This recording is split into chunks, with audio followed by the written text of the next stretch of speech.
नमस्कार दोस्तों, स्वागत है आपका हमारे YouTube चैनल उत्तराखंड अचीवर्स में। और इस समय जो मैं लेके आया हूँ एक्सपेक्टेड कट ऑफ है, वो भी वीडियो एग्ज़ाम की CGL यानी कि कंबाइंड ग्रेजुएट लेवल। आपको शायद ये वहाँ लिखाया होगा जब आप एग्जामिनेशन हॉल में थे। पेपर हुआ है हमारा 4 और 5 दिसंबर को, यानी कि कल परसों में हुआ है। तो बात कर लेते हैं एक्सपेक्टेड कट ऑफ की, कितनी जा सकती है। ये हमारे चैनल के थ्रू है कि कितनी जा रही है कट ऑफ, और इसी को लास्ट ना समझा जाए, बस ये कह रहा हूँ। आंसर की आने के बाद बताएंगे कितना हो सकता है। तो जैसे कि आप जानते हो कि कितनी जा सकती है कट ऑफ, उसके लिए हमें कुछ चीज़ों पे बात करनी पड़ेगी। पोस्टें कितनी थी, कितने बच्चों ने आवेदन किया है, एक पोस्ट पे कितने बच्चे फाइट कर रहे हैं, पैटर्न कैसा था 1/4 का नेगेटिव मार्किंग का, और क्वेश्चन पेपर कैसा आया था। फिर एक और चीज़ बात करेंगे, क्योंकि यहाँ शिफ्ट में हुआ है तो नॉर्मलाइजेशन होगा, और लास्ट में कट ऑफ कितनी जाएगी। तो चलिए बढ़ते हैं आगे। सबसे पहली चीज़ ये देख लीजिए, कुछ वैकेंसी की डिटेल है। सबऑर्डिनेट यानी कि उत्तराखंड का यूके SSSC द्वारा निकाला गया था नोटिफिकेशन, वीडियो का था, ग्राम विकास अधिकारी के नाम से आया था और सहायक समीक्षा अधिकारी के नाम से आया था। टोटल 854 पोस्टें थी, और उत्तराखंड यानी कि गढ़वाल और कुमाऊं मिला की थी, दोनों थी। ठीक है, और कौन कौन सी पोस्टें थी, पदों का नाम देख लीजिए। सबसे टॉप पे क्या था, जो पद था वो समाज कल्याण अधिकारी था। फिर उसके बाद अलग अलग पद का विवरण, यानी कि आपके नंबर जैसे जैसे कम कम होते रहेंगे, आप समाज कल्याण अधिकारी से दूर होते रहोगे। सबसे पहले ये, फिर नीचे नीचे नीचे, फिर आते रहेंगे। वो दिया हुआ है, अलग अलग स्तर के लिए दिए हुए हैं। फिर ये कुछ और पद हैं जो बचे हुए हैं, देख लीजिए। जो ये हैं सहायक प्रबंधन उद्योग, इनकी सैलरी 35 और 35 सैलरी और भी थी, देख लीजिए। क्योंकि हम अगर फाइट कर रहे हैं तो शायद इसी चीज़ के लिए कर रहे हैं सबसे पहले ये चीज़। ठीक है, 35 इनकी सैलरी है 35, बाकी की 29 है। तो अब बात करते हैं पेपर के बारे में।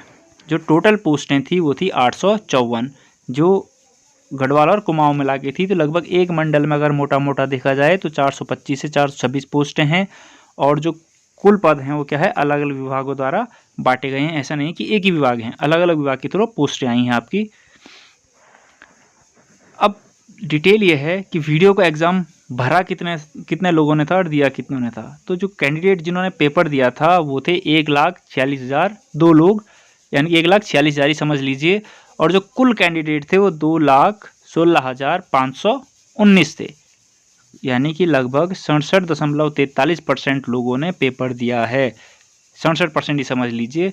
और जो एग्ज़ाम सेंटर थे वो थे हमारे 440।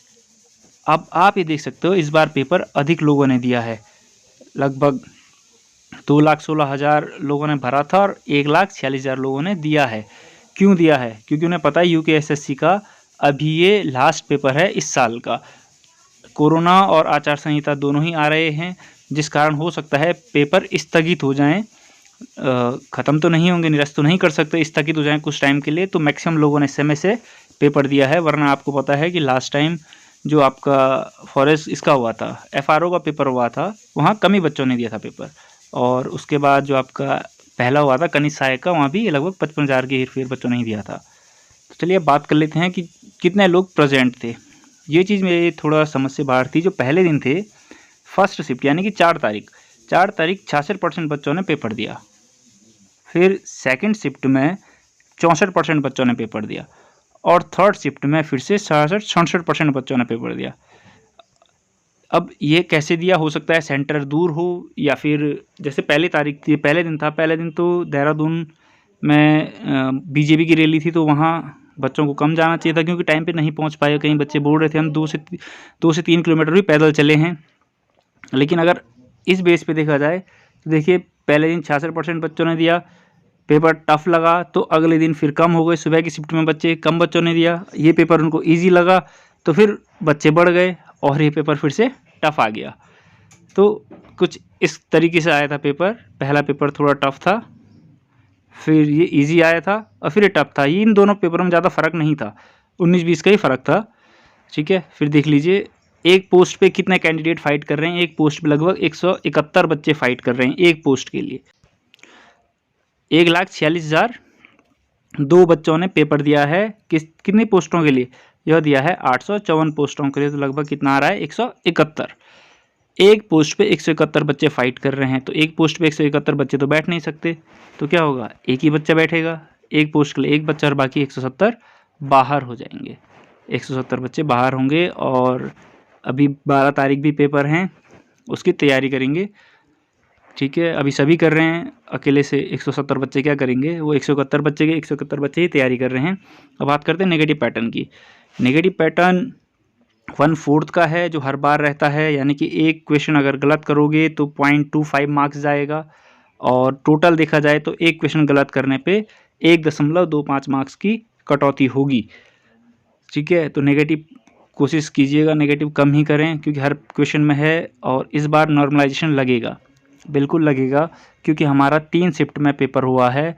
सेकंड शिफ्ट थोड़ा इजी थी, ये दोनों हार्ड थी। ठीक है, तो इन दोनों के 2-4 नंबर बढ़ सकते हैं और इसका घट सकता है। ठीक है, क्योंकि ये लगभग 70 प्लस करके आए हैं, और ये दोनों के दोनों 60 प्लस पे ही अटके हुए थे। मैक्सिमम ये कहा जा रहा है 60 प्लस ही लगभग ये जा रहे थे, नॉर्मली अटैम्प्ट कर पा रहे थे। तो इन दोनों के नंबर बढ़ सकते हैं, पहली और तीसरी शिफ्ट के, और दूसरी शिफ्ट के घट सकते हैं। और फिर देख लीजिए अब कैसा था पेपर, कैसा पैटर्न था। जो प्रश्न पत्र आया था वो रीजनिंग थी, उसमें 2 या 4 मार्क्स की रही होगी। हिंदी आई थी हर पेपर में 20 मार्क्स की। उत्तराखंड था, इंडियन हिस्ट्री था, पॉलिटी, सेंसस और करंट अफेयर, ये पूछा हुआ था इस पेपर में। और इस बार के पेपर में आपने देखा होगा कि जैसे पहले क्या करते थे, सेट बनाते थे तो क्वेश्चन को एज इट इज़ आगे पीछे रख देते थे, जैसा का तैसा। लेकिन इस बार उन्होंने क्या कर रखा था, आंसर्स भी जम्बल्ड करवा रखे थे और उसमें क्वेश्चन पेपर में। ठीक है, अब देख लीजिए, ये शिफ्ट वाइज है, जो डिफ़िकल्टी लेवल है शिफ्ट वाइज है। ये जो पहली शिफ्ट हुई थी उसमें लगभग 26 प्रश्न ऐसे थे जो इजी थे। 26 में से भी 8 प्रश्न ऐसे थे कि मुंह उठा के चले और पेपर देने चले गए, तो 8 प्रश्न आप इजीली कर लोगे। फिर 18 प्रश्न अगर थोड़ा बहुत किताब पढ़ी है, कभी भी परीक्षावाणी किसी भी पेपर के लिए पढ़ी है, 8-10 साल पहले भी पढ़ी है, तो भी कर लोगे। जो स्कोरिंग होता है आपका, ये होता है लास्ट के 3 पार्ट, ये स्कोरिंग है, यानी कि 50, 60, 70, 74। देखिए आप पहले के 3 पार्ट में पहले में देख सकते हो 26 मार्क्स तो ऐसे आप शायद इजीली कर लोगे। ये हर पेपर में होता है, किसी भी पेपर में देख लीजिए, अधिकतर ये होता है कि 26 मार्क्स के हेरफेर लगभग कर ही लेंगे। ये एवरेज उसके लिए है जिसने किताब पढ़ी है, जिसने तैयारी की है। ठीक है, और ये 2 बने हार्ड। डिफ़िकल्ट जो कभी ना सुने ना देखे, आयोग पता नहीं किस किताब से उठा के दे देते हैं, जो हर बार ऐसा होता है, पेपर को देख के गुस्सा ही आता है कि भाई क्या दे दिया इसने फिर से। कई प्रश्न तो ऐसे होते हैं ना देखे ना सुने, कई बार तो गूगल तक को पता नहीं होता है कि है क्या चीज़। तो ये डिफ़िकल्ट में है 24 प्रश्न, 10 प्रश्न वेरी डिफ़िकल्ट में है, और स्कोरिंग होता है वो हमेशा एवरेज वाला होता है, जो क्या करता है आपके मार्क्स को ऊपर ले आता है। ये तो फर्स्ट शिफ्ट के लिए था। फिर आप सेकंड शिफ्ट के लिए दे सकते हो। सेकंड शिफ्ट में एवरेज 47 क्वेश्चन थे, 47 क्वेश्चन एवरेज थे। डिफ़िकल्ट जो वेरी डिफ़िकल्ट हैं वो थोड़ा कम थे, और जो डिफ़िकल्ट थे वो 15 थे। जो ईजी थे, जो नॉर्मली हर किसी ने किए होंगे, वो कितने हैं, लगभग 31 प्रश्न।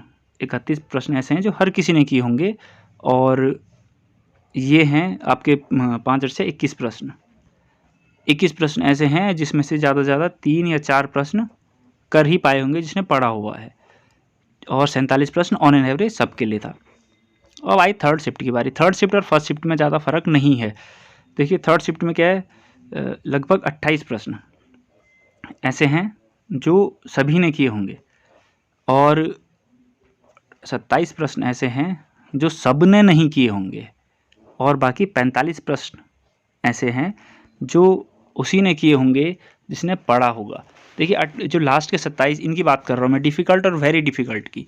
ये तो देखिए अगर आपने पढ़ा हुआ है तो भी आप डाउट में रहे होंगे कि इसका आंसर ये होगा या ये होगा, क्योंकि एग्जैक्ट नहीं आता है।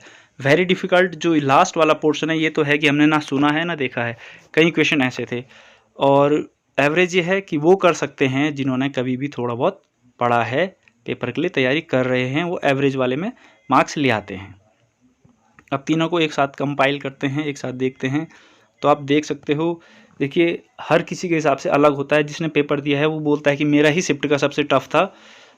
ठीक है, ये माना जाता है, ये बोलते भी हैं। अगर आप पहले के दिन के शिफ्ट के थे तो आप बोलोगे 4 तारीख वाले की 4 तारीख का पेपर टफ था। अगर आप 5 तारीख के शाम के वाले हो, क्योंकि मॉर्निंग का तो सभी को पता है आसान आया था। 5 तारीख के शाम के वाले हो तो आप बोलोगे 5 तारीख का पेपर टफ था, क्योंकि दोनों ही पेपर कठिन आए थे। जिसमें जो 5 तारीख वाला था उसमें हिंदी बहुत ज़्यादा टफ पूछी हुई थी। हिंदी में इतना उम्मीद नहीं था कि इतना ज़्यादा डीप पूछ देंगे, इतना खतरनाक पूछेंगे, क्योंकि हिंदी उसमें इतनी टफ थी कि बता नहीं सकते। मैं खोज भी रहा था जब आंसर की बना रहा था, तो थोड़ा टाइम लग रहा था हिंदी में।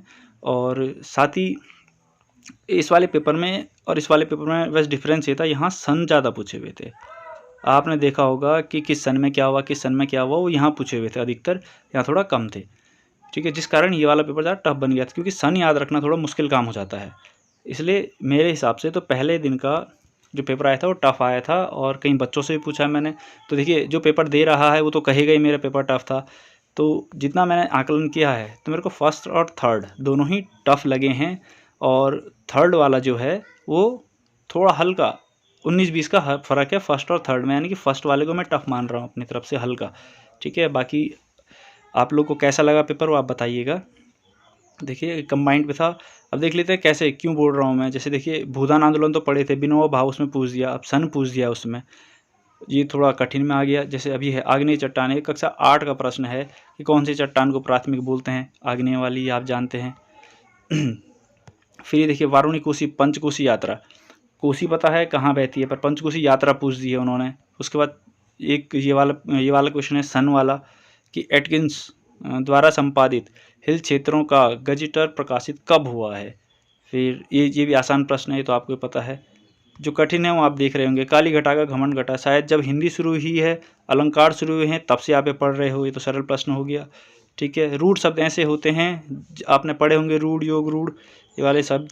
देखिए सरल कठिन सबका मिक्सर है, ये बता रहा हूँ कैसे टाइप के प्रश्न क्या है, कठिन है और कैसे सरल हैं। जैसे ये वाला है, ये वाला भी सरल है। अगर कभी आपने देखा होगा टीवी में कई बार आ रखे हैं, वो स्कर्ट पहन के बाजा बजाते रहते हैं, मशक बीन। ठीक है, फिर आप ये देख सकते हो नाटक लेखन में। अब देखिए नाटक लेखन में ये तो डीप चला गया, क्योंकि अगर आप बेसिक हिंदी पढ़ रहे हो सामान्य, तो उसमें ऐसा कुछ नहीं आता, इतना डीप नहीं आता। पर यह है कि अगर नाटक लेखन में कर रहे हो तो ये क्या जाएगा, कॉलन आएगा, इसका उत्तर तो कॉलन है। लेकिन क्या होगा, ये एवरेज से ऊपर का ही डिफ़िकल्ट वाले प्रश्न है, हर कोई नहीं कर पाता इनको। फिर आपका देखिए नदी गांव संयोग, ये लोकोक्ति का क्या अर्थ है, मैंने नहीं सुनी थी ये, कल ही जब मैं आंसर चेक कर रहा था तो तब देखा है मैंने इसका। फिर यह सच, यही सच है, किसकी कृति है। यह पेपर में जिससे लिया था उसने आंसर सही मारा हुआ है, मनु भंडारी। लेकिन उससे पूछा तो उसने इसका आंसर ऐसे देख के दिया कि इनमें अभी मनु भंडारी जी ऐसी हैं जिनकी डेथ हुई है रिसेंटली, तो उन्होंने कहा कि इन्हीं की होगी, बाकियों की नहीं है हमारी। तो उन्होंने इस बेस पे मारा है, यानी कि वो तुक्का मार के आया था। ठीक है, गौधुली वाला प्रश्न, ये भी आसान था। ये आप शायद इंडिया वाले हैं तो सब जानते हैं कि गौधुली किसे कहते हैं, उत्तराखंड वाले तो खास करके। फिर ये आप देख सकते हो अलग अलग हस्ताक्षर, शब्द एक वचन है बहुवचन है, यह भी कठिन है। फिर आर्य भाषा परिवार में शामिल नहीं है, यह भी ठीक है। उत्तराखंड का कण्वा, देखिए कण्वा बोला हुआ है, कण्वा क्या है, एक आभूषण है। ठीक है, और यह क्या है, कठिन है, यह प्रश्न कठिन है, नहीं सुना हुआ है, इसलिए कठिन बोल रहा हूँ। कई प्रश्न ऐसे थे जो नहीं सुने हुए थे, अधिकतर क्या थे, त्यौहार पे जा रहे थे। कण्वा एक त्यौहार है, बहुतों ने त्यौहार किया हुआ है। ठीक, अब आगे देखिए जो केदारनाथ के रावल है, ये तो क्या है, इजी प्रश्न है, आसानी से होगा। अब बात कर लेते हैं कि शिफ्ट वाइज कितनी जा सकती है कट ऑफ। तो देखिए जो जर्नल है मेल वो 65 पहली शिफ्ट के, वो जो कट ऑफ है वो 65 है। फीमेल की 63, ओबीसी की 61, SC ST की 58 और EWS की 61 जा सकती है फर्स्ट शिफ्ट की, ये एक्सपेक्टेड कट ऑफ है। फिर सेकंड शिफ्ट की क्योंकि थोड़ा इजी आया था, 74 mail, 71 female, OBC 67, SC ST 63 और EWS 66 जा सकती है।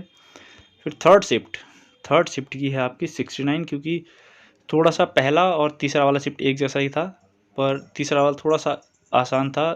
ये पूछा भी है मैंने बच्चों से कि कैसा गया है, तो बोल ही रहे थे 60+ या 70+ भी बोल रहे थे। फिर फीमेल की 66, OBC आपकी 64 जा सकती है, SC ST 59 और EWS 63।